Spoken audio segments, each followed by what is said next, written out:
magnifique urbaine. But nothing can compare to when you naked. Now we're backward into many, got you fed. Saying you the one for me, I need to face it. Started when we were younger. Swear to God that I loved her. Sorry that your mom found out. Guess that we just really had the thunder. Fandarana iray iresahana ny lamaody. Misy karazam-pandarana telo ao anatiny, dia ny tendance du mois, ny conseil beauté ary ny bien-être. Alors ara ny tendance du mois.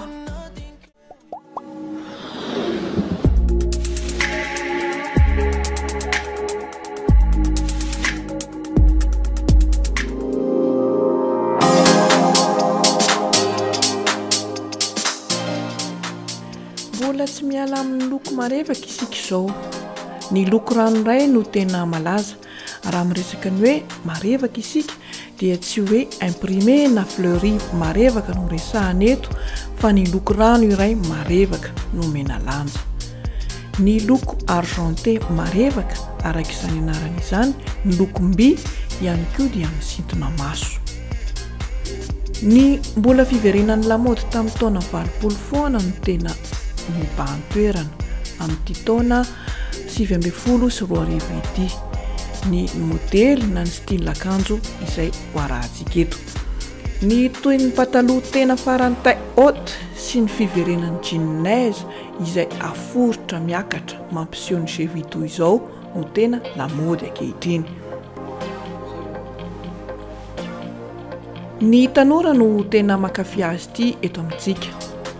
Tsy adinoina ny miresaka ny botte lava be, malalaka, clouté toy izao. Dia mbola manamarika ny lamaody tamin'ny taona 20 ihany koa, saingy somary no avozona ho ara-damaody amin'izao vaninandro iainana izao. Tao ireo botte Santiago izay mampivoaka ny endriky ny ranjo.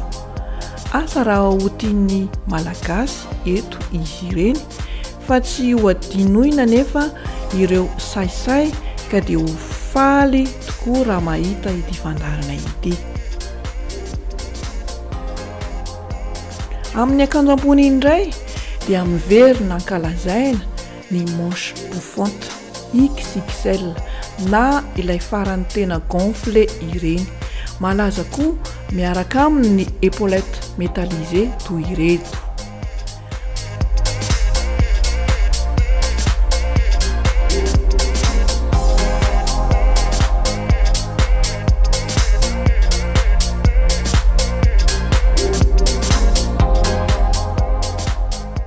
Mbola ao anatin'ny lamaody tamin'ny taona 20 ihany koa ny robe mini na ny farany fohy, ny short na ny mini jupe mba ampisongadina ny bika sy ny ranjo.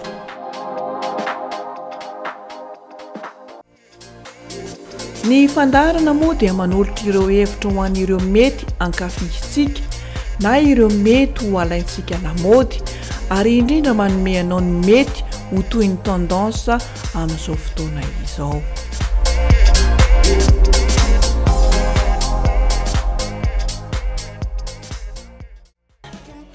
Inona raha nareo teo ny tendance du mois araha indray ny conseil beauté.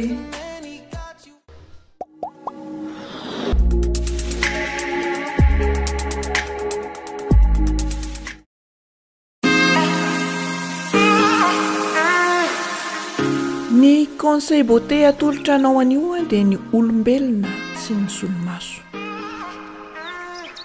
Iarahana mahalala fa noho ny fahasalamana na ny antony maro tsy voatanisa ny fitondrana solomaso. Noho izany dia tsy ho voatery ho sazy ho an'ny olona mitondra azy ireny ny fitondrana solomaso. Fa na dia takaitra ara-pahasalamana aza dia azo eritreretina ampamiratreratra ny endrika sy indrindra ny fijery ny solomaso. Zava-dehibe izany ny mahay misafidy azy ireny. Ny hojerentsika voalohany dia tokony ajaina aloha ny endriky ny tarehy raha hisafidy solomaso ianao. raha manana tarehy ovale na rond boribory zany dia ny monture rectangulaire no mampisongadina ny endrika ao.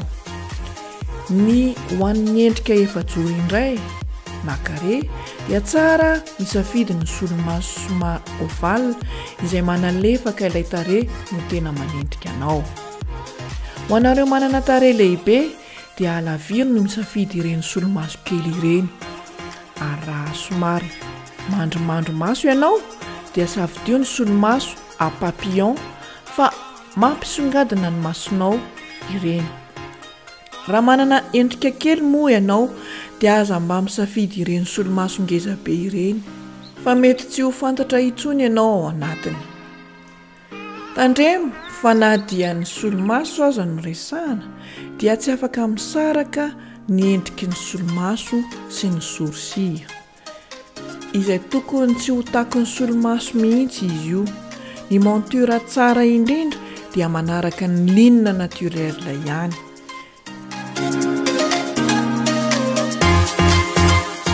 Raha ny monture no resahana dia ny metaly dia maivana tokoa ary mifanaraka amin'ny style rehetra.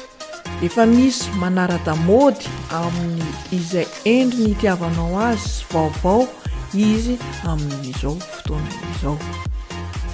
Ny métal brossé dia manaja tokoa. Ny titane sy ny plastique dia somary manome forme fantaisiste. Tadidio fa ny lokon'ny monture manome lanja ny maha ianao. Tsy misy vehivavy masika isafidy monture na papillon en rouge vifa mihitsy. Ny olona manana maso volontany dia tsy misafidy lokona monture fa ny olona manana maso mazava dia ny monture mazava no maneva azy. Ny monture mazava dia manome endrika bonne mine. Aza dia misafidy ny monture invisible fa tsy manome lanja ny endrika ao izy ireny.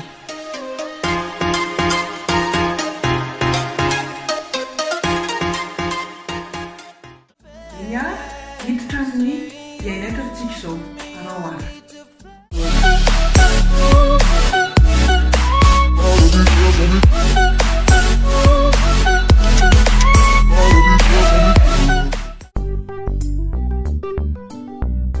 Ny torimaso indray no resahantsika ato amin'ny bien-être ny fandaharana magnifique rebelle. Iarahantsika malala fa ny torimaso ary indrindra ny fatoriana amin'ny alina dia zava-dehibe tokoa amin'ny fahasalamana ny vatana. Noho izany dia zava-dehibe ny tsy fanaovana azy io tsy rambona. Raha misy ny tsy fahitana tory amin'ny fotoana iray dia misy dikany avokoa izy ireny ara-tsaina na ara-panahy na ara-batana. Misy fandraisany avokoa ireo zavatra voataniza ireo. Araky ny fitsaboana sinoa dia manana ora roa ao anatin'ny 420 ora iainana ny taova iray. Izany hoe matoa ianao taitra amin'ny ora iray amin'ny alina dia misy taova iray tsy miasa tsara ao anaty vatanao ao. Ka arakaraka iny tsy fahitanao tory iny ny olana misy amin'ny taovanao. Tsy hiditra lalina amin'io resaka io isika an'io fa ho jerevantsika izany amin'ny fandarana manaraka. Fa ny hodinian'io dia ny toro hevitra mety ahasoa momba ny torimaso. Amin'ny mahazava-dehibe ny torimaso dia tsara raha mitady vahaolana tsotra na manana fahazarana mety mitondra amin'ny torimaso ny olona iray. Fantaro ary fa ny fanaovana douche amin'ny alina dia manampy amin'ny torimaso. Ny fanaovana méditation dia manampy anao ihany koa amin'ny torimaso. Ny fitondrana bloc-notes eny am-pandriana dia manampy anao ihany koa amin'ny torimaso satria mitantara ny tontolon'andronao antsoratra ianao amin'iny fotoana iny. Ny fisotroana rano dia manampy anao amin'ny torimaso. Ko an'ireo efa zatra ny misotro divay kely amin'ny alina dia tsara lavitra ny rano noho ny zava-pisotro misy alkôla.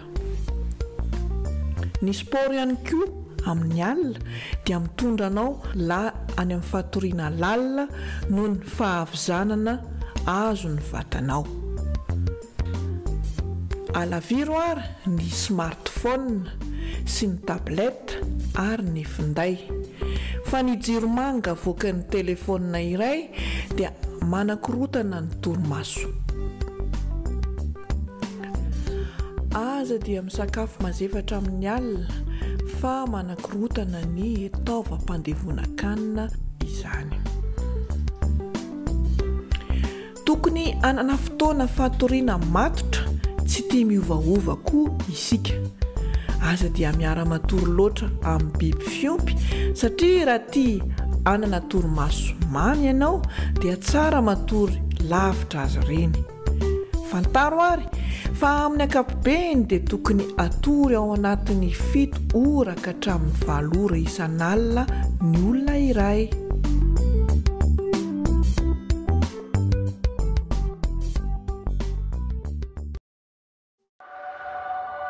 Magnifique urbaine. Look on you amazing, but nothing can compare to when you naked. Now we're backward into many, got you fed.